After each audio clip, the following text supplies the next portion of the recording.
ఆంధ్రప్రదేశ్లో లిక్కర్ కుంభకోణమే జరగలేదు, రాజకీయ కక్షలో భాగంగానే అరెస్టులు జరుగుతున్నాయని వైఎస్ఆర్సీపీ నాయకులు గగ్గోలు పెడుతున్నారు కదా. సిట్ అధికారులు జప్తు చేసినటువంటి 63 కోట్ల రూపాయలు ఎక్కడివి? నిన్నటికి నిన్న హైదరాబాద్ ఫామ్ హౌస్ లో 12 బాక్సుల్లో దొరికినటువంటి 11 కోట్ల రూపాయలు ఎక్కడివి? మరి పెద్దిరెడ్డి మిథున్ రెడ్డి సొంత కంపెనీలకు 100 కోట్ల రూపాయలు బదిలీ అయ్యాయి కదా, వాటికి లెక్కాపత్రం ఎటుపోయింది? వైఎస్ వివేకానందరెడ్డి హత్య కేసు లాంటి పెద్ద కేసుల్లోనే బెయిల్ తెచ్చుకొని బయట తిరుగుతున్నటువంటి ఈ జగన్ అండ్ కోకి లిక్కర్ కుంభకోణంలో ఎందుకు బెయిల్ రావడం లేదు అంటే లిక్కర్ కుంభకోణం జరిగింది కాబట్టే. లిక్కర్ కుంభకోణం చేసే ఉద్దేశం లేకపోతే డిజిటల్ పేమెంట్ అనేటువంటి ఒక సిస్టమ్ ని రద్దు చేసి క్యాష్ ట్రాన్సాక్షన్లు ఎందుకు మొదలు పెట్టారు?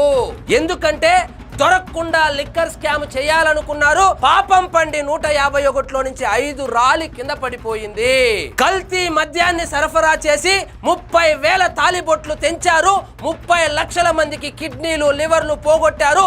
ఇప్పుడు ఆ 30,000 తాలిబొట్లు ఉరితాడై వైఎస్ఆర్సీపీ పార్టీని ఉరి తీయడానికి సిద్ధంగా ఉంది. మరి మీరు సిద్ధమా?